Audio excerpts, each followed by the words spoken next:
नमस्कार, मी हेमंत देसाई. मॅक्स महाराष्ट्रामध्ये आपलं मनापासून स्वागत आहे. काल गुढीपाडव्याच्या दिवशी शिवाजी पार्कवर शिवतीर्थावरती महाराष्ट्र नवनिर्माण सेनेची जंगी सभा झाली. राज ठाकरे यांनी तडाखेबंद भाषण केलं, जे ते नेहमीच करतात ते अशा प्रकारचं भाषण. त्या भाषणापूर्वी त्यांनी असं सांगितलं होतं अगोदरच्या एका कार्यक्रमात की हा नुसता तुम्ही टीझर बघितला आहे किंवा पिक्चरचा ट्रेलर बघितला आहे, खरा पिक्चर गुढीपाडव्याच्या दिवशी तुम्हाला बघायला मिळेल. आणि तो काल बघायला मिळाला. त्या चित्रपटामध्ये म्हणजेच त्या कार्यक्रमामध्ये, कारण चित्रपटाचे अनेक रेफरन्सेस राज ठाकरे यांच्या भाषणामध्ये नेहमी असतात. स्वतः राज ठाकरे हे कलेचे शौकीन आहेत, ते स्वतः कलावंत आहेत, उत्तम व्यंगचित्रकार आहेत. त्यांची पोस्टर्स, त्यांची बॅनर्स, त्यांचा कॅम्पेन हा अतिशय आकर्षक असा असतो. त्याची रंगसंगती, त्याचं फ्रेमिंग हे अतिशय वेधक असतं, जे अन्य राजकीय पक्षांच्या प्रचारामध्ये तुम्हाला दिसत नाही. राज ठाकरे हे कलावंत असल्यामुळे त्यांचे एक्सप्रेशन्स, सादरीकरण अतिशय उत्तम असतं. एखादा इव्हेंट कसा सादर करावा हे त्यांच्याकडून खरोखरीच शिकण्यासारखं असतं. आणि त्याप्रमाणे कालच्या ज्या कार्यक्रमामध्ये त्यांनी आपली संपूर्ण जी काही रूपरेषा आहे पक्षाची आगामी भविष्यकालीन आपला कार्यक्रम कसा असेल, दिशा कशी असेल हे स्पष्ट करण्याचा प्रयत्न केला त्यांनी. आणि त्याच्यावरच आपल्याला बोलायचं आहे. मी आत्ता जे बोलणार आहे त्या बोलल्यानंतर एखाद्या पक्षाच्या लोकांना आवडेल न आवडेल, पण मला ज्या गोष्टी पटतात आणि ज्या गोष्टी नाही पटत त्या दोन्ही गोष्टी मी मांडत असतो. खुद्द राज ठाकरे यांचाही माझा परिचय आहे, विचारांची देवाणघेवाणसुद्धा झालेली आहे. त्यामुळे कुठलाही पूर्वग्रह न बाळगता मी बोलणार आहे, पण स्पष्ट आणि रोखठोक बोलणार आहे. हे पहिल्यांदा लक्षात घ्या. म्हणजे राज ठाकरे यांच्या विरोधकांनी आणि राज ठाकरे यांना मानणाऱ्यांनी, मनसैनिकांनीसुद्धा हा व्हिडिओ बघून आपल्या प्रतिक्रिया जरूर कळवाव्यात. पण कुठेही आतताईपणे किंवा कुठेही एक लक्ष्मण रेषा ओलांडून जाऊन पातळी सोडून व्यक्त होऊ नये, हे मी नेहमीच सांगत आलो आहे आणि आजही सांगतो आहे. राज ठाकरे यांच्या भाषणाचं सूत्र काय होतं? त्या भाषणाचं सूत्र एकच होतं की शिवसेनेला आम्ही यापुढे टार्गेट करणार आहोत. आणि त्यामुळे यापुढचं महाराष्ट्राचं राजकारणाची दिशा कशी असेल हे स्पष्ट झालेलं आहे. शिवसेनेचं आत्तापर्यंतचं धोरण काय होतं? अनेक वर्षाचं धोरण काय होतं की हिंदुत्व शिवसेना यांनी कवटाळलं होतं. बाळासाहेब ठाकरे यांनी हिंदुत्वाच्या आधारे प्रचार केला आणि त्याची किंमतही त्यांना मोजावी लागली होती. विलेपार्ल्याच्या निवडणुकींपासून आपण हा अनुभव घेतलेला आहे. आणि त्यानंतर जेव्हा उद्धव ठाकरे यांनी राष्ट्रवादी आणि काँग्रेसची मैत्री केली, त्यानंतर उद्धव ठाकरे यांची टिंगलटवाळी सुरू झाली ती भारतीय जनता पक्षाकडून. उद्धव ठाकरे हे मुसलमानांचं लांगुलचालन करतायत, ते सेक्युलर झालेले आहेत. सेक्युलर ही आता शिवी किंवा पुरोगामी ही शिवी म्हणून आता उच्चारली जाते. या थाटामध्ये भारतीय जनता पक्ष त्यांच्यावर टीका करत असतो. परंतु कालच जो कार्यक्रम झाला मुंबईमध्ये, सेक्युलर वगैरेच्या पुरोगामी वगैरे टीकेला उद्धव ठाकरे नेहमीच उत्तरं देत असतात, विधानसभेमध्ये, विधानसभेबाहेर.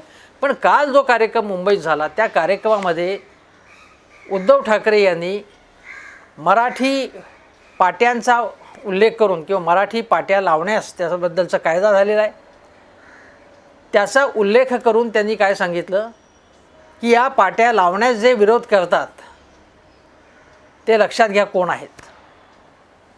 त्यांचा जो काय निर्देश होता तो भाजपच्याकडे होता. भारतीय जनता पक्ष हा मराठी द्वेष्टा आहे, मराठी द्रोही आहे असं त्यांना सांगायचं होतं. ते वेगळ्या शब्दात त्यांनी सांगितलं. आम्ही विकासाची कामं करतो, पण यांना वेगळ्याच मुद्द्यांचं राजकारण करायचं आहे असं आता उद्धव ठाकरे सांगतायत. आणि दुसरीकडे म्हणजे उद्धव ठाकरे हिंदुत्वाकडून आता मराठीकडे वळलेले आहेत, कारण मुंबई महानगरपालिकेची निवडणूक आहेत. शिवसेना ही काही कमी राजकारण करत नाही, शिवसेनाही राजकारण करते, पद्धतशीर राजकारण करते. याचं कारण काय आहे की आता शिवसेनेचा मूळ पाया काय होता? मराठी पाया होता. त्यात ॲडिशन कोणाची झाली? हिंदुत्वाची झाली. भारतीय जनता पक्ष आणि शिवसेना एकत्र असताना मराठी प्लस हिंदुत्व असं होतं. त्यामुळे भाजपला मराठी मतं समजा कमी मिळत असतील, ती शिवसेनेमुळे मिळत होती. आणि शिवसेनेला भाजपच्या हिंदुत्वाचा फायदा होत होता, मोदींच्या करिश्म्याचा फायदा होत होता. त्यामुळे दोघांचा सक्सेस रेट चांगला होता, यश मिळत होतं दोघांनाही. पण आता जेव्हा शिवसेनेने भाजपशी मैत्री तोडल्यानंतर अतिशय दोघांमध्ये अंतर निर्माण झालेलं आहे. अशा वेळी मराठीचा आपला पाया तर कायम ठेवायचा आणि आपण मुसलमानांचं लांगुलचालन करतो आहे म्हणजे आपण हिंदूंचे जे कैवारी होत होतं आता हिंदूंचे द्वेष्टे झालोत का, असा जो प्रचार चालू आहे त्यालाही तोंड द्यायचं, अशी कसरत शिवसेनेला करावी लागते. उलट मराठी पाट्या, मराठी मुलांना नोकऱ्या हा मनसेचा मुख्य कार्यक्रम होता आत्तापर्यंतच्या काळामध्ये. आणि आता मनसेने लाईन काय घेतली आहे? ती हिंदुत्वाची लाईन घेतली आहे. त्यांचा ध्वजसुद्धा त्यांनी कसा बदलला हे आपल्याला माहिती आहे. त्यानंतर गेल्या वर्षभरामध्ये मंदिरं सुरू करा यापासून आपण अनेक प्रकारचा त्यांचा प्रचार बघितला. तर त्यामध्ये हिंदुत्वावरती त्यांनी आता जास्त भर दिला आहे. मग असं मनसे म्हणू शकेल की आम्ही हिंदुत्व आमचं होतंच, आम्हाला पुन्हा पुन्हा सांगायची गरज नव्हती ते. पण हिंदुत्व होतं, हिंदुत्वावर भर आता द्यायला सुरुवात झालेली आहे. म्हणून मध्यंतरी हिंदू हृदय सम्राट अशाही पाट्या लागल्या होत्या, त्याला आक्षेप घेण्यात आला पक्षाकडूनच. आणि मग मराठी हृदय सम्राट अशा प्रकारचा प्रचार सुरू झाला. पण राज ठाकरे आता अयोध्येला सुद्धा जाणार आहेत. त्यांनी तारीख जाहीर केली नाही, पण कालच्या संपूर्ण भाषणात त्यांनी शिवसेनेवरती तुफान टीका केली. तुफान टीका केली. आणि टीका करताना काय होतं, आता त्याचा एक एक मुद्दा आपण घेऊ ज्याचा मी उल्लेख करणार. त्यापूर्वी बाळा नांदगावकर काय म्हणाले की सलमान खानचा एक चित्रपट आहे, एक था टायगर, दुसरा चित्रपट आहे टायगर अभी जिंदा है. आणि टायगर म्हणजे शिवसेनेचा वाघ नाही, महाराष्ट्र नवनिर्माण सेनेचे प्रमुख सर्वेसर्वा राज ठाकरे, असं त्यांनी त्यांचं कौतुक केलं. आणि राज ठाकरेंच्या हातात महाराष्ट्र सुरक्षित आहे असं ते म्हणाले. बाळासाहेब नांदगावकर यांनी खूप स्तुती केली, त्यांची गौरव केला त्यांचा. आणि नंतर राज ठाकरे भाषणाला उभे राहिले. पण आपण लक्षात घेतलं पाहिजे की महाराष्ट्र राज ठाकरे यांच्या हातात सुरक्षित आहे, सुरक्षित राहू शकतो असं ते म्हणताना एक हाती सत्ता माझ्या हातात द्या असं वारंवार आवाहन करून सुद्धा महाराष्ट्राने मनसेच्या हातात सत्ता दिलेली नाही, हे लक्षात घेतलं पाहिजे. जरी मनसैनिकांना वाटत असेल की महाराष्ट्र राजसाहेबांच्या हातात सुरक्षित आहे, पण अजून महाराष्ट्राच्या जनतेने तसा कौल दिला नाही, ही एक गोष्ट. दुसरी गोष्ट, राज ठाकरेंनी सुरुवातच अशी केली की काय चाललं आहे महाराष्ट्र, कुठे नेऊन ठेवला आहे महाराष्ट्राची किती अधोगती झालेली आहे. मग त्यांनी उदाहरणं दिली, हे संपूर्ण महाविकास आघाडी सरकारमधला भ्रष्टाचार वगैरे या सगळ्याचा उल्लेख केला त्यांनी. आणि मग ते असं म्हणाले की बघा यशवंत जाधव यांनी मुंबई महानगरपालिकेमध्ये कसा भ्रष्टाचार केला आहे असं ते म्हणाले. यशवंत जाधव यांचा भ्रष्टाचार हा धक्कादायक गोष्ट आहे. म्हणजे अर्थात मुंबई महानगरपालिकेमध्ये भ्रष्टाचार होतो आहे ही काही न्यूज नाही, ब्रेकिंग न्यूज तर बिलकुल नाही, सगळ्यांना माहिती आहे. ते सगळे पक्ष त्याच्यामध्ये सामील आहे, शिवसेनेसकट सगळे पक्ष त्याच्यामध्ये सामील आहेत. गेल्या व्हिडिओत मी असं सांगितलं होतं की स्टँडिंग कमिटीला अंडरस्टँडिंग कमिटी कसं म्हणतात वगैरे. पण त्याचा उल्लेख करायलाच पाहिजे. यशवंत जाधव यांनी केलेल्या गोष्टी जेव्हा सिद्ध होतील तेव्हा तर आपण ठामपणे सांगू. पण ज्या केलेल्या गोष्टी आहेत, जो भ्रष्टाचार, कथित भ्रष्टाचार, त्याचा निषेधच करायला पाहिजे. आणि तो जर त्यांनी केलं असेल, हे सिद्ध झालं तर त्यांना शिक्षा व्हायलाच पाहिजे, शंकाच नाही. पण कालच्या भाषणात त्याचवेळी त्यांनी मुंबई बँकेमध्ये जे काही कथित गैरप्रकार झाले, विधान परिषदेतील विरोधी पक्षनेते प्रवीण दरेकर यांनी जे काही गोष्टी केल्या, यांच्यावर जे आरोप आहेत घोटाळे केल्याचे, त्याचाही उल्लेख केला असता तर बरं झालं असतं. भ्रष्टाचाराबद्दल राज ठाकरे यांना चिंता आहे, संताप आहे. तो संताप प्रवीण दरेकर जे माजी मनसैनिक आहेत त्यांच्याबद्दल सुद्धा त्यांनी त्या उल्लेख केला असता, त्यांचाही निषेध केला असता, त्यांच्यावर टीका केली असती तर अधिक बरं झालं असतं. आणि त्याचप्रमाणे PM केअर फंड असेल किंवा अन्य गोष्टी, भारतीय जनता पक्षाच्या राज्यामध्ये सुद्धा ज्या तक्रारी झाल्या आहेत भ्रष्टाचाराबद्दल त्याचाही उल्लेख केला असता तर बरं झालं असतं. दुसरी गोष्ट ते असं म्हणाले की महाराष्ट्रात काय चाललं आहे, म्हणजे लग्न कोणाबरोबर झालं आहे, पळून कोणाबरोबर जातं आहे, काही सांगता येत नाही. खरंच आहे ते. मध्यंतरी अजितदादा पवार आणि देवेंद्र फडणवीस यांनी एकत्र येऊन सरकार स्थापन केलं होतं.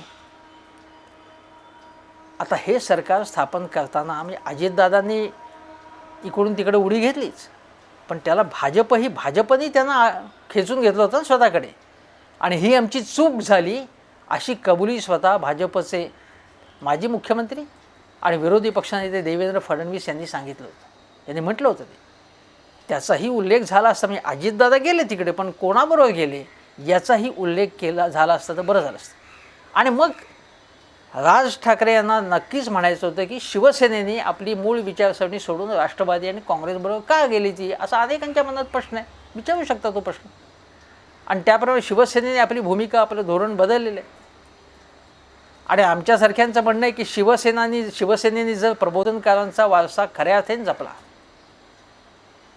आणि सेक्युलर विचारसरणी स्वीकारली तर त्याचं मी स्वागतच करीन, स्वागत केलेलं आहे. मग जो कोणी म्हणेल पूर्वी तुम्ही असं म्हणत होता, पूर्वी शिवसेना ज्या प्रकारचं राजकारण करत होती, धर्मांधतेचा पुरस्कार समजा शिवसेनेने केलं असेल, धर्मांध राजकारण केलं असेल तर त्याच्यावर टीकाच करू आम्ही. आणि चांगली गोष्ट केली तर चांगलं म्हणू. तेव्हा मग तुम्ही तेव्हा काय म्हणत होता त्याला काही अर्थ नाही. आता दुसरी गोष्ट, शिवसेनेने टोपी फिरवली हे कबूल आहे, पण असंही मला म्हणायचं आहे की बघा गेल्या वेळी काय झालं होतं की शिवसेना आणि भारतीय जनता पक्ष हे लोकसभा आणि विधानसभा या दोन्ही वेळी वेगवेगळ्या भूमिका त्यांच्या एकमेकावर कशा प्रकारच्या टीका करत होते बघा, कशा प्रकारच्या टीका सुरू होत्या. आणि त्यावेळी राज ठाकरे यांनी सुद्धा आपली भूमिका काँग्रेस राष्ट्रवादीवर टीका करणारी, चौफेर टीका करणारी, शिवसेनेवर टीका करत होतेच, पण काँग्रेस राष्ट्रवादीवर स्वतः टीका करत होते ना. आणि नंतर राज ठाकरेंची भूमिका काय झाली, लाव रे तो व्हिडिओ. त्यांनी काँग्रेस राष्ट्रवादीला सॉफ्ट भूमिका घेतली, त्यांचा पुरस्कार समर्थन केलं नाही, त्यांच्या व्यासपीठावर गेले नाहीत, पण स्वतंत्रपणे त्यांनी काय भूमिका घेतली तर ती भारतीय जनता पक्ष आणि मोदीजींवर टीका करणारी. म्हणजे शिवसेनेने भूमिका बदलली, काँग्रेस राष्ट्रवादीने शिवसेनेवरती बरोबर जाण्याचा निर्णय घेतला. बरोबर आहे, त्यांनी टोप्या फिरवल्या, पण तुम्ही सुद्धा मनसेनी सुद्धा टोपी फिरवली की नाही. काँग्रेस राष्ट्रवादीबाबत सॉफ्ट भूमिका होती आणि नंतर भाजपवरती हल्ला बोल सुरू होता, लाव रे तो व्हिडिओ. आणि लोक विचारणारच की, लोक असं विचारणार. मी म्हणतोय की शिवसेनेनी भूमिका स्वागतार्ह त्यांची भूमिका झाली तर मी त्याचं स्वागत करेन, किंवा सेक्युलर लोकशाहीवादी उदारमतवादी भूमिका झाली, अशावेळी मी माझी भूमिका बदलली शिवसेनेबद्दलची. शिवसेनेने भ्रष्टाचार केला त्याच्यावर टीका आजही करेन, आजही करतो मी. परंतु मनसेची भूमिका काय होती, मोदींचं कौतुक, त्यांनी मोदींचं कौतुक केलं. गुजरातमध्ये गेलो होते राजसाहेब, तिथे त्यांनी कौतुक केलं. आल्यानंतर ते त्यांच्या विकासाबद्दल भरभरून बोलत होते ते. त्यानंतर मोदींवर टीका केली आणि आता पुन्हा ते काय म्हणतात, राज ठाकरे असं म्हणाले की उत्तर प्रदेशमध्ये विकास झाला असेल आणि म्हणून यश मिळालं असेल भाजपला, तर हेच तर मी म्हणत होतो की हा विकास झाल्यामुळे तिकडनं येणारे इथले लोंढे कमी होतील. पण विकास झाला आहे याची काही आकडेवारी आहे का? उत्तर प्रदेशमध्ये काही पूल झाले, काही महामार्ग झाले, रेल्वेचे प्रकल्प झाले, या गोष्टी नेहमीच होत असतात. पण उत्तर प्रदेशचा विकास लक्षणीयरित्या वाढणारी आकडेवारी, उत्तर प्रदेश एकदम मागास राज्याकडून, बिमारू राज्याकडून विकासाकडे जातो आहे, असे ठोस पुरावे कुठलेही समोर आले नाहीत. उलट उत्तर प्रदेशमध्ये कोरोनाच्या काळात हाहाकार माजला होता. गंगेच्या याच्यामध्ये प्रेत वाहत होती. अनेक गोष्टी सांगता येतील. महिलांवरचे अत्याचार वाढलेले होते. त्याच्याबद्दल राज ठाकरे बोलले असते तर बरं झालं असतं. शेतकऱ्यांच्या आत्महत्या महाराष्ट्रातच फक्त होत नाही आहेत, उत्तर प्रदेशमध्ये सुद्धा होत आहेत. आणि शेतकऱ्यांचा जो सगळा संघर्ष होता तो उत्तर प्रदेशमध्ये, पूर्व उत्तर प्रदेशमध्ये शेतकरी संतापलेला होता जास्त प्रमाणामध्ये, सगळ्याच उत्तर प्रदेशमध्ये आणि अवघ्या देशामध्ये कृषी कायद्यांवरनं. त्याबद्दलही राज ठाकरे बोलले असते तर बरं झालं असतं. ते बोलले नाही. त्याच्याबद्दल त्यांनी असं सांगितलं की ज्याला उल्लेख करायचा मुद्दा की आमदार खासदारांची की पेन्शन ती बंद केली पाहिजे असं राज ठाकरे म्हणाले. आणि आमदार खासदारांना, विशेषतः आमदारांना जी पेन्शन्स मिळतात, पेन्शन जास्त प्रमाणामध्ये, त्याचे अधिक लाभ मिळतात. ते अधिक लाभ आपच्या सरकारने पंजाबमध्ये येताच बंद केलेले आहेत. आपचं इथे कौतुक करायला लागेल. पण आमदार खासदारांची पेन्शन बंद करा असं तुम्ही जेव्हा म्हणता, तेव्हा मनसेचे जे आमदार होते, जे पहिल्या फटक्यामध्ये 12-13 निवडून आलेले होते, त्यांच्या पेन्शनचं काय? त्यावेळी ही भूमिका घेतली होती का? मला तर आठवत नाही ठळकपणे भूमिका घेतल्याचं. हे जेव्हा तुम्ही प्रश्न करता तेव्हा तुम्ही काय करता आहात, तुमचा पक्ष काय करतो, हेही लोक प्रश्न विचारतील. मी जसं म्हटलं की भारतीय जनता पक्षावरती टीका करण्यासाठी अनेक मुद्दे होते. महागाई प्रचंड वाढलेली आहे. पेट्रोल डिझेलचे दरवाढ प्रचंड झालेत. केवळ युक्रेनमुळे नाही, त्याच्या अगोदरपासून दुधाचे भाव वाढलेत, अंड्यांचे भाव वाढलेत, मांस मच्छी महाग झालेली आहे, अन्नधान्याचे भाव वाढलेत, खाद्यतेलाचे भाव वाढलेत.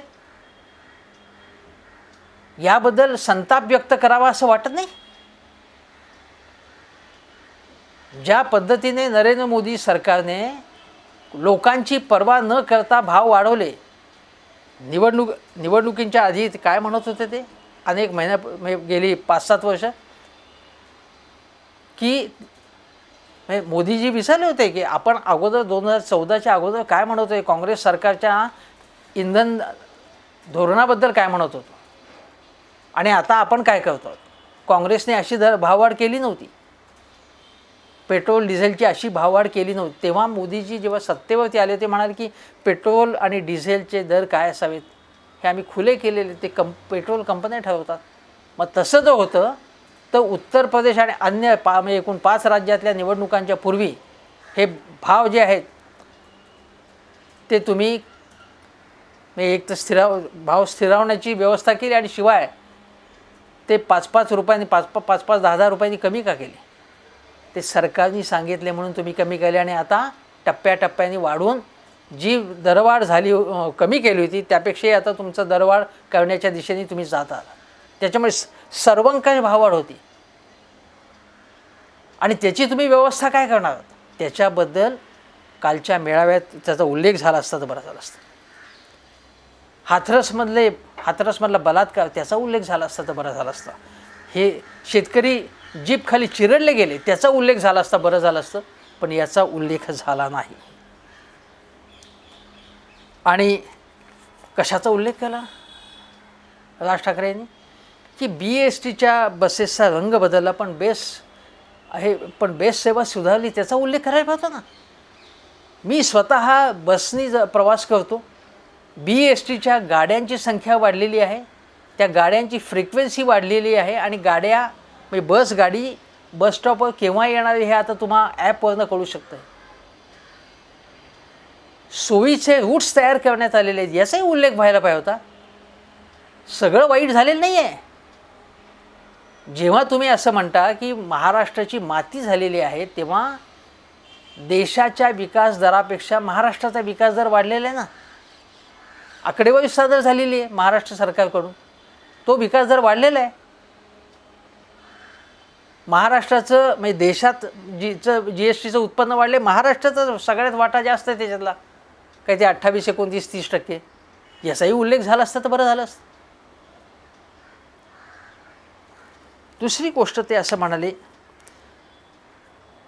मी शरद पवारांनी हा उल्लेख नंतर करणार आहे, की ते असं म्हणाले की झोपडपट्ट्या, ते म्हणाले की झोपडपट्ट्या वाढलेल्या आहेत.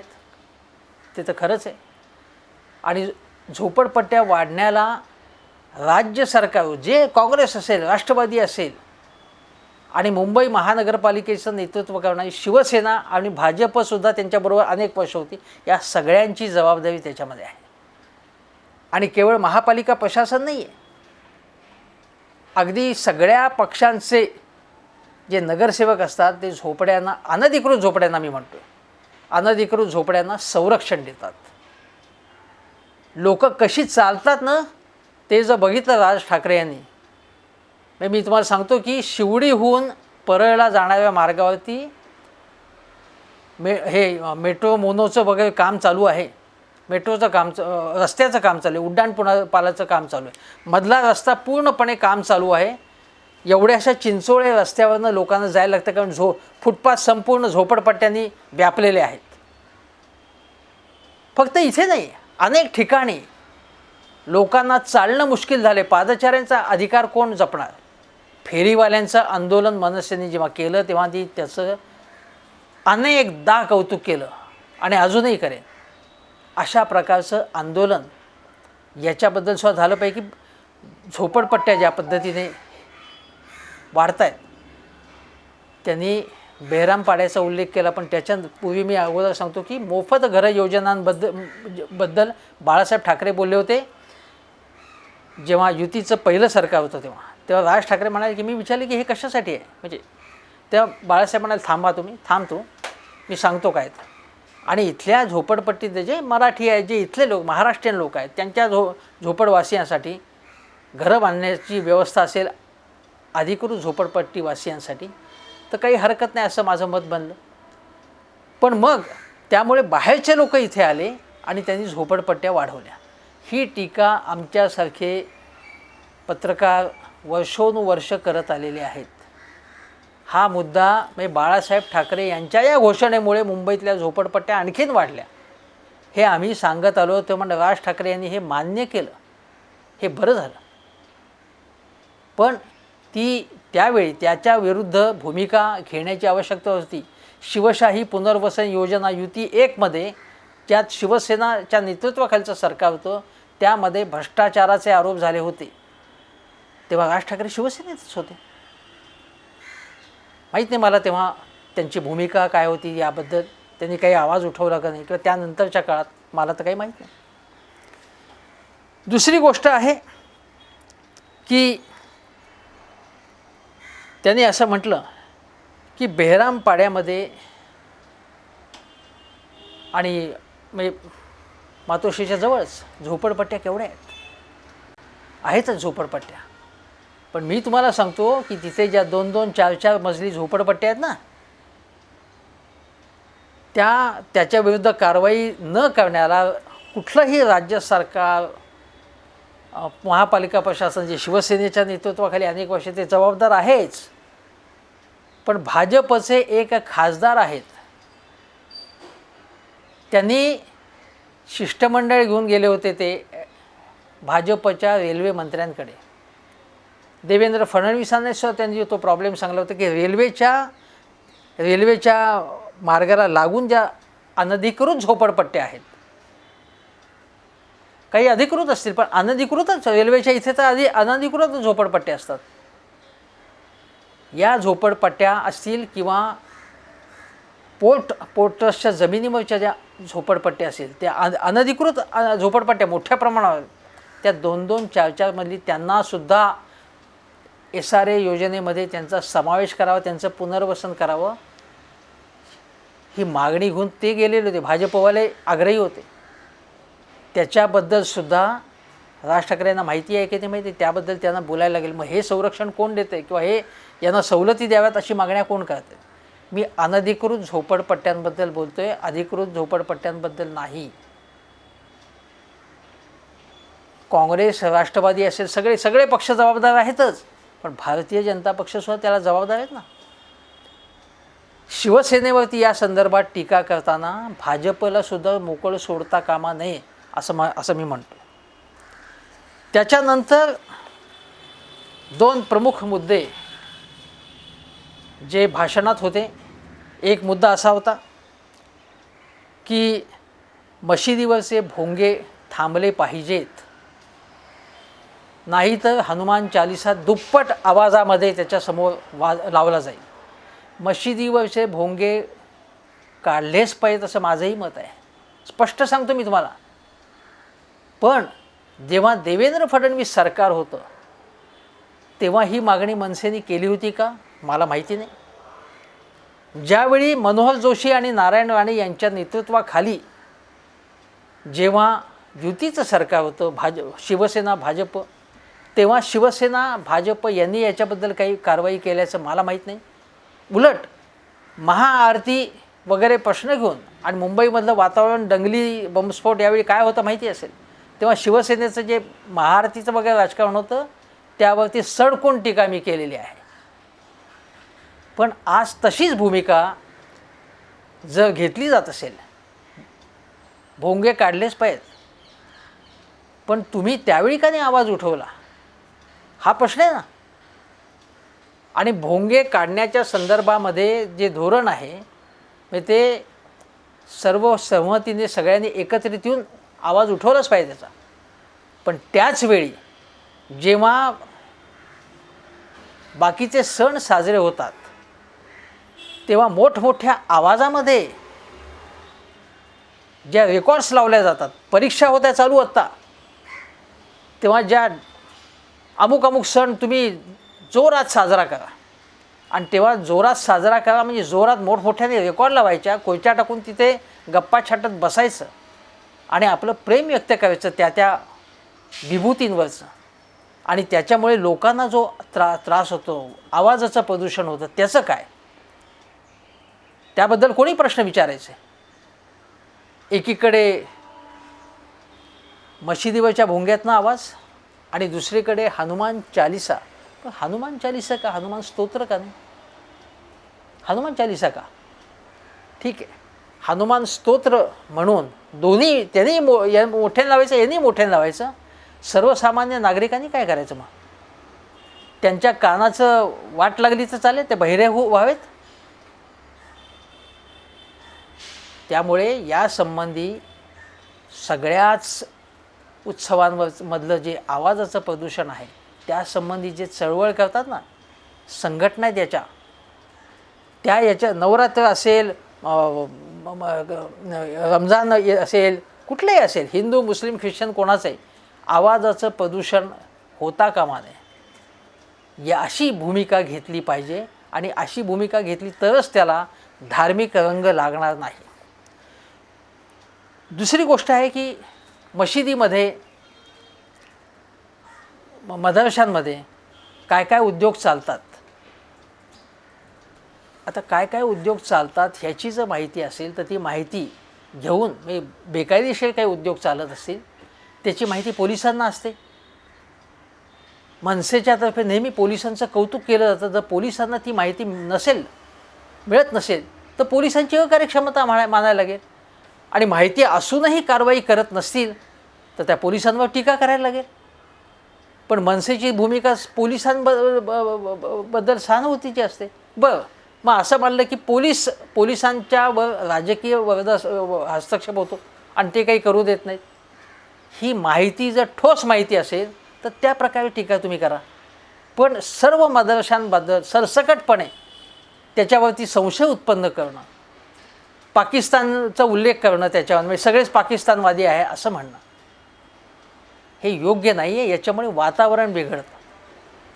आणि या प्रकारचं वातावरण बिघडण्यासाठी जे कोणी जबाबदार असते, म्हणजे इकडनं एक आवाज उठला तिकडनं एक आवाज उठतो नेहमीच, ॲक्शन रिॲक्शन.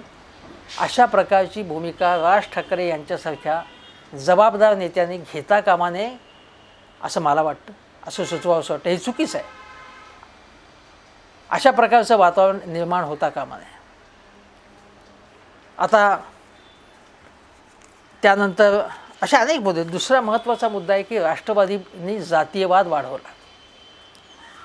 आता मला आठवतं आहे की शरद पवारांची मुलाखत जेव्हा राज ठाकरे यांनी घेतली होती, प्रकट मुलाखत घेतली होती, त्या मुलाखतीच्या वेळी असं वातावरण निर्माण झालं होतं आणि त्या स्टेजवरनं सुद्धा काही जणांनी आता महाराष्ट्राच्या राजकारणात नवं वळण मिळणार. 2018 सालची मला वाटतं ही गोष्ट असेल. दोघांनी एकमेकाचं खूप कौतुक केलं होतं त्यावेळी, प्रत्यक्ष अप्रत्यक्षपणे. त्यावेळी राज ठाकरे यांनी कौतुकाची गोष्ट आहे की त्यांनी पवारांना विचारलं या जातीपातीच्या राजकारणाबद्दल वगैरे, पण त्यांनी पवारांना वरती आरोप तेव्हा केला होता. का नाही केला मग तेव्हा? राष्ट्रवादीच्या जन्मापासून जर अशा गोष्टी सुरू झाली असते, संपूर्ण जातवादी राजकारण, तर राज ठाकरे यांनी त्यांना तेव्हा प्रश्न का नाही विचारला? तो प्रश्नांचा भडीमार का नाही केला? त्यांच्या टीकास्त्र का नाही सोडलं तेव्हा त्यांनी? तसं झालं नाही, हे आपण लक्षात घ्या तुम्ही. आणि मी असं म्हणेन शरद पवारांच्याबद्दल सुद्धा, शरद पवार यांनी सुद्धा काही वेळा मनोहर जोशी असतील, राजू शेट्टी असतील, देवेंद्र फडणवीस असतील, त्यांच्या जातीचा एक प्रकारे उल्लेख केला, तेव्हा मी त्यांच्यावर सुद्धा टीका केली. ते योग्य नाही. आणि महाराष्ट्रातल्या काही संघटना जातीचं राजकारण करतात आणि त्यांना म्हणजे राष्ट्रवादींनी सुद्धा जातीचं राजकारण केलं आहे. राज ठाकरे म्हणतायत ना, त्यामध्ये तथ्य आहे. मी सांगतो ना तुम्हाला, मी अजिबात राष्ट्रवादीची याबाबत बाजू घेणार नाही. त्यांनी सुद्धा जातीचं राजकारण केलेलं आहे. अजितदादा म्हणाले, म्हणजे ते खरं आहे की मधुकर पिचड, छगन भुजबळ, अरुण गुजराथी अशा लोकांना उभं आणलं, पण वेगवेगळ्या संघटनांना प्रत्यक्ष अप्रत्यक्ष बळ देऊन त्यांनी जातीचं राजकारण राष्ट्रवादी केलं नाही असं मी म्हणणार. माझं म्हणणं असं आहे की जेव्हा या गोष्टी घडत होत्या तेव्हा तुम्ही त्यांना डायरेक्ट प्रश्न का नाही विचारला? तेव्हा राज ठाकरे यांनी तो प्रश्न विचारला नाही. एवढंच नव्हे तर कालच्या सभेमध्ये बुलेट ट्रेनबद्दल काही बोलले नाहीत राज ठाकरे. बुलेट ट्रेनला राज ठाकरे यांनी विरोध असा केला होता की मुंबईहून अहमदाबादला कोण जाणार आहे, कशासाठी जाणार आहे, काय ढोकळा खायला, असं ते म्हणाले होते. आणि याचाच उल्लेख त्यांनी शरद पवार यांच्या मुलाखतीमध्ये सुद्धा केला होता. हा उल्लेख करताना शरद पवार यांनी सुद्धा एक प्रकारे त्यांनी सांगितलं की बुलेट ट्रेनला त्यांचा विरोध नाही आहे. ते असं म्हणाले की नागपूरला कोल्हापूरपर्यंत जोडायला किंवा असा एक मार्ग त्यांनी सांगितलं की अशी बुलेट ट्रेन करा तुम्ही, किंवा आणखीन एक मार्ग सुचवला होता शरद पवारांनी. पण या इथे शरद पवार असं म्हणाले की महाराष्ट्राचं मुंबई आपल्याला मिळाली नाही, ती महाराष्ट्राला मिळाली. मुंबई ही आर्थिक राजधानी आहे आणि हे सगळं अर्थकारण आपल्या ताब्यात घेण्याची काही जणांची भूमिका आहे. शरद पवार रोखठोक राज ठाकरेंसारखं बोलत नाहीत. ते काही वेळा त्या मुलाखतीत असंही म्हणाले, मी काही नाव घेत नाही कोणाचं. तेव्हा राज ठाकरे असं म्हणाले, तुम्ही नावं सांगा, मी घेतो नावं, ती मी वाईटपणा घेतो असं म्हणाले राज ठाकरे. कौतुक आहे, गोष्ट चांगली गोष्ट आहे. शरद पवारांचा स्वभाव जो आहे तो असं घोळदार बोलण्याचा आहे. थेट रोखठोक तडाखेबंद अशा प्रकारचे रट्टे लावणं राज ठाकरे तसेच लावत नाही. राज ठाकरे यांनी विचारलं त्यांना, तसं म्हणाले ते. पण शरद पवारांनी जो मुद्दा सांगितला की थोडक्यामध्ये ते असंही म्हणाले, वसई विरारमध्ये मी गेलो, अनेक गुजराती पाट्या दिसल्या मला मोठ्या प्रमाणात, पूर्वी अशा दिसल्या नव्हत्या. त्यांना असंच सुचवायचं आहे की गुजराती लोकांचं आक्रमण, शरद पवारांचं म्हणणं ते होतं, स्पष्ट शब्दात बोलले नाहीत की गुजराती लॉबी संपूर्ण महाराष्ट्राचं मुंबईचं अर्थकारण त्यांना ताब्यात घ्यायचं आहे. मुंबईसह त्यांना गुजरात हवा होता. म्हणजे जो गुजरात झाला तर मुंबई हवी होती, ती मुंबई त्यांना मिळाली नाही. आणि शरद पवार आणि राज ठाकरे यांची त्यामध्ये सहमती होती. एवढंच नव्हे तर शरद पवार जेव्हा असं म्हणाले की दलित, भटक्या, विमुक्त जाती जमाती असे जे काही वंचित वर्ग आहेत, अनेक वर्ष ज्यांच्यावरती अन्याय झाला आहे, त्यांना आरक्षण मिळालं पाहिजे, पण त्यांच्या व्यतिरिक्त आर्थिक आरक्षणच असलं पाहिजे, असं जे राज ठाकरे किंवा बाळासाहेबांची भूमिका होती, ती शरद पवारांची भूमिका त्यांनी त्या मुलाखतीत मान्य केली. अर्थात जेव्हा प्रत्यक्ष धोरण असेल, प्रत्यक्ष कोर्टामध्ये केसेस असतील, तेव्हा शरद पवारांनी ती भूमिका घेतली नाही. तशी भूमिका घेतली नाही. म्हणजे मराठा आरक्षणावरती शरद पवारांची भूमिका प्रत्यक्षात, म्हणजे शरद पवारांच्या सरकारची भूमिका प्रत्यक्षात वेगळी होती. पण त्यांना मनात काय जी पटली ती भूमिका शरद पवारांनी तिने मांडली असेल. त्याबाबत सुद्धा राज ठाकरेंनी त्यांचं मत होतं, एकमत होतं. अशावेळी शरद पवारांना त्यांनी टार्गेट केलं या पद्धतीने, ते थोडंसं खटकण्यासारखं होतं. कारण त्या मुलाखतीत त्या दोघांचं काही बाबतीत एकमत होतं. शरद पवार असं म्हणाले की इथे गरिबी आहे, शेतकऱ्यांच्या आत्महत्या, अत्याचार होत आहेत महिलांवरती. राज ठाकरे तुमच्या मागे एक, मी बघतोय की एक पिढीच्या पिढी तुमच्या मागे, एक तरुण पिढी तुमच्या मागे उभी आहे. तुमच्यासारख्या नेत्यांनी हे काम करायला पाहिजे असं ते म्हणाले.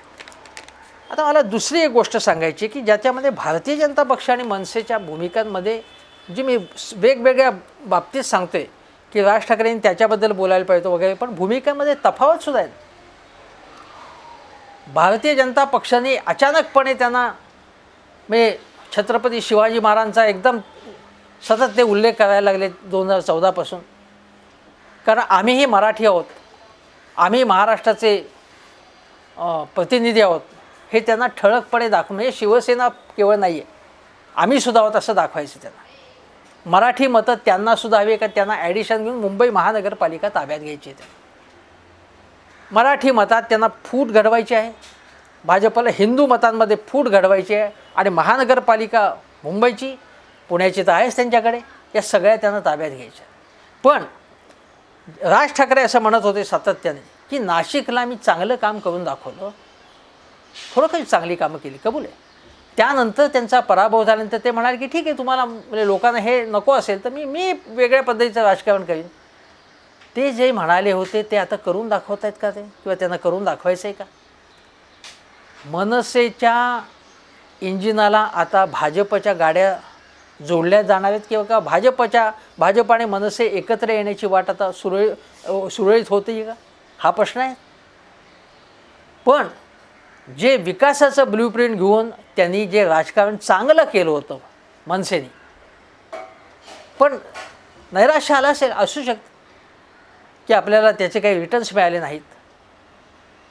पण मोदींनी विकासाच्या मुद्द्यांवरती 2014 साली विजय मिळवून दाखवला. काही राज्यातसुद्धा त्या मुद्द्यावर विजय मिळवून दाखवला होता. प्रत्यक्षामध्ये विकास प्लस धार्मिक मुद्दे हे सुद्धा त्यांनी घेतले, हा भाग वेगळा. पण विकासाच्या मुद्द्यांवरती पहिल्यांदा 2014मध्ये लोकांनी त्यांना मतं दिली होती, हे लक्षात घ्या. त्यामुळे विकासाचा ब्ल्यूप्रिंट समोर ठेवून किंवा विकासाचा अजेंडा ठेवून काहीच यश मिळत नाही असं नाही. आपने ते दाखवून दिलं आहे, आपने यश मिळवलं आहे.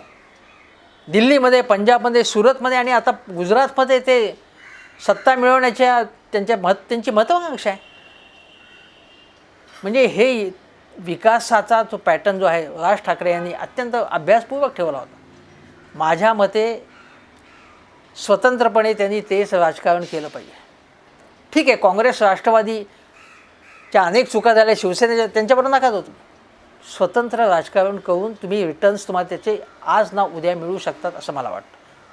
काय करायचं तो त्यांचा प्रश्न आहे. पण ते असं म्हणाले की देश 1947 पूर्वी आपला देश असा अस्तित्वात नव्हता असं राज ठाकरे म्हणाले. खरं आहे ते. देश, भारतीय संस्कृती परंपरा होती, पण देश म्हणून जे असं जे अस्तित्व होतं ते 1947 नंतर पंडित जवाहरलाल नेहरू, महात्मा गांधी, बाबासाहेब आंबेडकर यांच्यामुळे आपला देश एक असं अस्तित्व निर्माण झालं. पण मोदीजींचे आणि राज ठाकरे यांचे याच्यात मतभेद आहेत. मोदीजी काय म्हणाले होते, हजारो वर्ष अगोदरच हा देश अस्तित्वात होता, तो काय 1947 साली अस्तित्वात आला नाही असं ते म्हणाले. मग या बाबतीतसुद्धा मोदीजी आणि राज ठाकरे यांचे मतभेद आहेत. दुसरं म्हणजे मी मगाशी उल्लेख विसरलो की पुण्यामध्ये राम गणेश गडकरी यांचा पुतळा काढून टाकण्यात आला होता काही लोकांनी.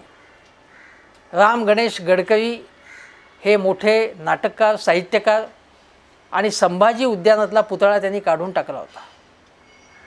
त्यावेळी किंवा आतासुद्धा तो तिथे पुनर्स्थापित झाला पाहिजे अशी भूमिका राज ठाकरे का घेत नाही? त्यांना असं वाटत असेल की जातवादाचं किंवा द्वेषाचं राजकारण, ते म्हणाले की जातीचा अभिमान असला पाहिजे पण द्वेष असता कामा नये कोणाचा, कबूल आहे, योग्य आहे. पण मग गडकरींचा पुतळा तिकडनं काढून टाकण्यात आला, तो पुनर्स्थापन करण्यासाठी सुद्धा मनसेने चळवळ सुरू केली पाहिजे. दुसरी गोष्ट अशी की केवळ नाशिकमध्ये तुम्हाला यश मिळालं म्हणून संपूर्ण महाराष्ट्र तुम्हाला मिळणार नाही. पिंपरी चिंचवड असेल, पुणे महानगरपालिका राष्ट्रवादीच्याही ताब्यात होती. राष्ट्रवादीकडे अनेक नगरपालिका महानगरपालिका होती, पण राष्ट्रवादीच्या एक हाती सत्ता महाराष्ट्राने सोपवली नाही. आता दुसरी गोष्ट मी तुम्हाला एक सांगतो की महाराष्ट्रामध्ये अनेक पक्ष आहेत, एकमेकांची टीका करतील, पण शरद पवारांनी त्या मुलाखतीत सांगितलं होतं की व्यक्तिगत हल्ले कधी होऊ नयेत. आणि त्यांनी उदाहरण दिलं होतं की SM जोशी यांनी जेव्हा विरोधी बाकांवरनं विधानसभेमध्ये प्रश्न विचारला एक, त्याचं उत्तर काँग्रेसच्या एका मंत्र्यांनी दिलं, दोनदा दिलं, पण SMनी तो पुन्हा प्रश्न विचारला तेव्हा ते काय म्हणाले, SMच्या ते SM वेगळ्या पद्धतीने विचारतो आहे, तेव्हा ते मंत्री म्हणाले की एवढी साधी गोष्ट तुम्हाला कळत नाही का. अशी तुच्छतापूर्ण अहमन्यतेने त्या मंत्र्यांनी उत्तर दिलं. तेव्हा तत्कालीन मुख्यमंत्री यशवंतराव चव्हाण उठले आणि म्हणाले की या पद्धतीने बोलणं योग्य नाही, विरोधी पक्षांचा सन्मान केला पाहिजे, त्यांना योग्य उत्तर दिलं पाहिजे. ही महाराष्ट्राची संस्कृती आहे. म्हणून माझं म्हणणं आहे की राज ठाकरे यांनी इतरांवरती जरूर हल्ले करावे, पण त्यांनी जर इतरांवरती हल्ले केले ते अर्थातच ते सभ्य सुसंस्कृत शब्दातच असतील, पण मग त्यांच्यावरती सुद्धा जर टीका झाली तर त्यांच्या भक्तांनी त्यांच्या अनुयायांनी सुद्धा ती टीका सहन केली पाहिजे. स्वतः राज ठाकरेंनी स्वतः ती टीका सहन केली, ते करतात, केलीच पाहिजे, कारण ही लोकशाही. पण सर्वांनीच पातळी सोडून वागता कामा नयेत, व्यक्तिगत निंदा नालस्ती आणि हल्ले करता कामा नयेत. आता दुसरी गोष्ट आहे की आंबेडकर जयंती जोरात करा असं ते म्हणाले, काहीच हरकत नाही, पण प्रत्येक गोष्ट नुसता सण साजरा करून त्याचा उपयोग नाही. बाबासाहेबांनी काय दिलं सांगितलं, दलितांवरती अन्याय होत असतील तर तुम्ही महाराष्ट्र महाविकास आघाडी सरकार अजून दलितांना या प्रश्नांवर न्याय देत नाही यासाठी आवाज उठवा ना महाविकास आघाडी सरकारविरुद्ध. नुसती आंबेडकर जयंती साजरी करून काय होणार आहे. हे सगळं भावनिक राजकारण झालं. मूळ मुद्द्यांना भिडलं पाहिजे मनसेने, आणि महाविकास आघाडी सरकारच्या कमतरतांवरती नक्कीच बोट ठेवलं पाहिजे, हल्ला केला पाहिजे, आंदोलनं केली पाहिजे, काहीच हरकत नाही. तर एक शेवटचा मुद्दा, राज ठाकरे असं म्हणाले की बघा ईडी माझ्याही मागे लागली, काय त्याच्यात काय हरकत आहे. आता ईडी जर ते असं म्हणाले की तुम्ही जर अडीच वर्षाचा ते मुद्दा हे केला की हे सगळं शिवसेनेचं नाटक होतं, असा काही म्हणजे थोडक्यात शब्द काही दिलेला नव्हता वगैरे, तो मुद्दा अनेकदा उगाळून झाला, त्याबद्दल काही बोलत नाही. पण ते म्हणाले की तुम्ही जर राजकारण केलं शिवसेनेने म्हणजे, तर हे सुद्धा राजकारण करणं म्हणजेच ते राज ठाकरे असं सुचवत आहेत की तुम्ही राजकारण करता आहात म्हणून यांच्या मागे सुद्धा तपास यंत्रणा लागल्या आहेत. हे एक प्रकारे त्यांनी तिकडे बोट दाखवले, म्हणजे भाजप तपास यंत्रणांच्या मार्फत राजकारण करते आहे हे राज ठाकरे यांना माहिती आहे, मान्य आहे, त्याकडे त्यांनी निर्देश केला आहे. भाजपने सुद्धा हा मुद्दा लक्षात घेतला पाहिजे.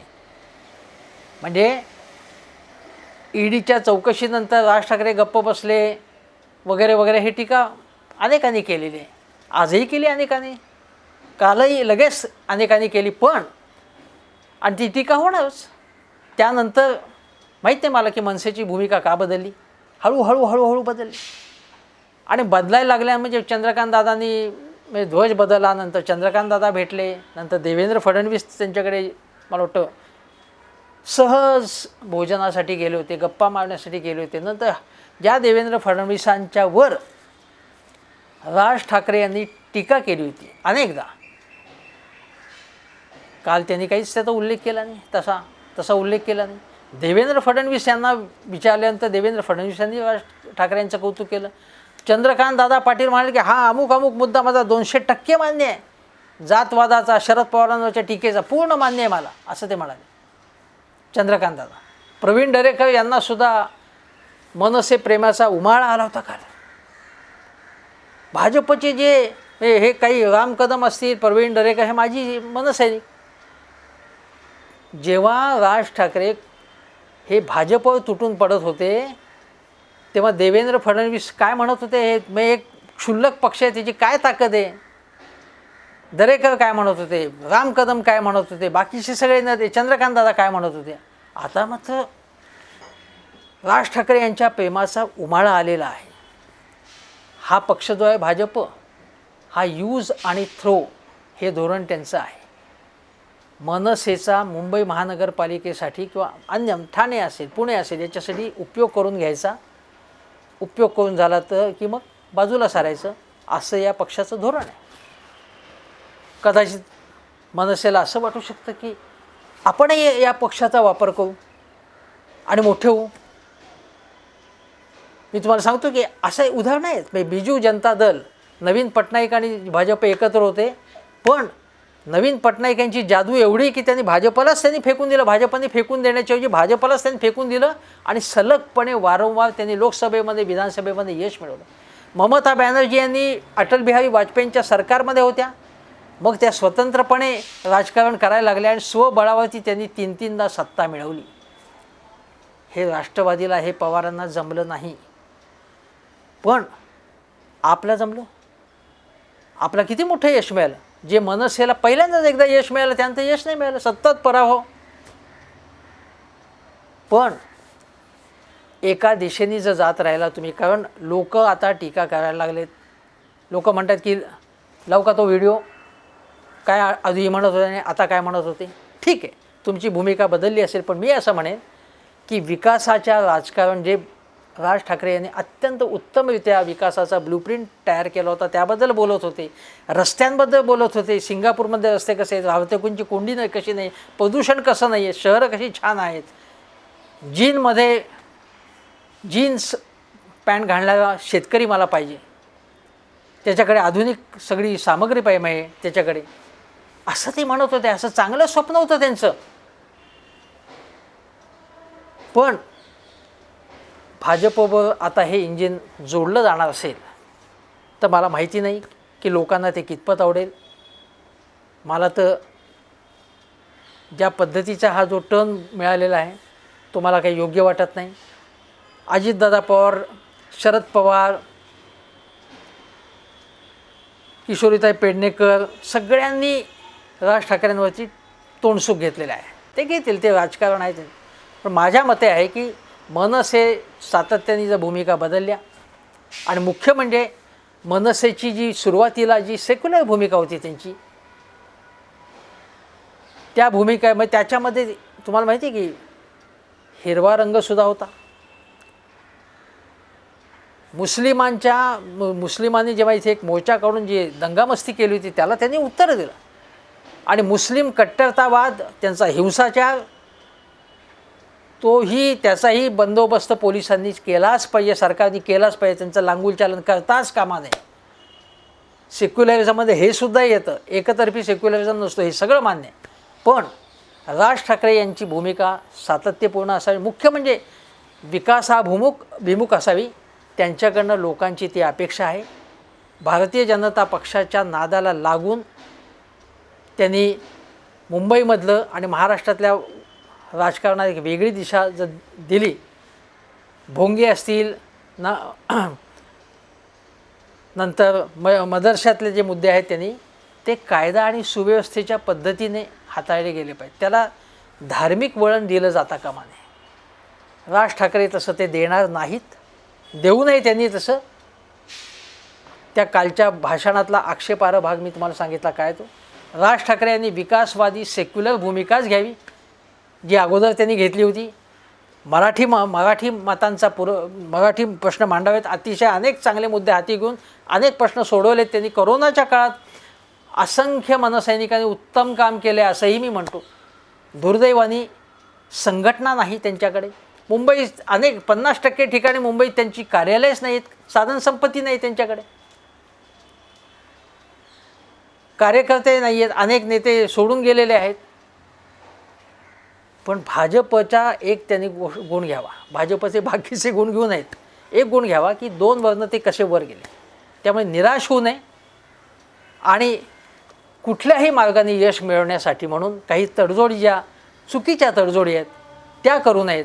मी असं म्हणत नाही की त्यांनी लगेच महाविकास आघाडी सरकारमध्ये गेलं की लगेच मी खुश, अजिबात नाही. त्यांनी त्यांच्या पद्धतीचं राजकारण, मराठी मुद्द्यांचं, मराठी मुलांना नोकऱ्या मिळवून देण्याचं, त्यांनी जिगर 2000 हा अतिशय उत्तम कार्यक्रम हाती घेतला होता.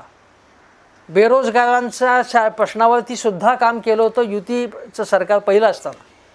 हेच त्यांनी मुद्दे लावून धरावेत असं मला वाटतं. सेक्युलर भूमिका घ्यावी, विकासाचे प्रश्न, बेरोजगार, भाववाढ हे प्रश्न हाती घ्यावे आणि आपलं राजकारण करावं अशी मी आशा व्यक्त करतो. आणि म्हणून हा जो व्हिडिओ तयार करताना मी त्याचं शीर्षक काय दिलं आहे तुम्हाला माहितीच आहे. त्या शीर्षकावरून तुम्हाला कल्पना येईल की मला काय म्हणायचं आहे. पण महाराष्ट्राच्या राजकारणाला वेगळी दिशा मिळते हे मात्र खरं. आता त्यात काय होईल, काही हो, कोणालाही यश मिळो, कोणीही मुंबई महानगरपालिकेत, विधानसभा, लोकसभेत यशस्वी हो, कोणाची हार हो, त्याच्याशी आपल्याला कर्तव्य नाही. माझं कर्तव्य असं आहे, मुंबईमध्ये, देशात, महाराष्ट्रात शांतता नांदली पाहिजे, धार्मिक सलोखा टिकून धरला पाहिजे आणि तो टिकून धरला तरच विकास होईल हे लक्षात घ्या. विकास आणि शांतता, धार्मिक सलोखा हे खरे मुद्दे आहेत आणि त्या मुद्द्यांवरच आपण काम केलं पाहिजे. तरुणांनी त्यासाठीच, त्या दिशेनेच काम केलं पाहिजे. आपल्या पक्षालासुद्धा त्या दिशेने काम करण्याची सूचना केल्या पाहिजे, आग्रह धरला पाहिजे. मग मनसैनिकांनीसुद्धा हेच मुद्दे महत्त्वाचे मानले पाहिजे असं मला वाटतं. राजसाहेबसुद्धा तसं मानतील असं मी म्हणतो, अशी अपेक्षा व्यक्त करतो आणि इथेच थांबतो. नमस्कार.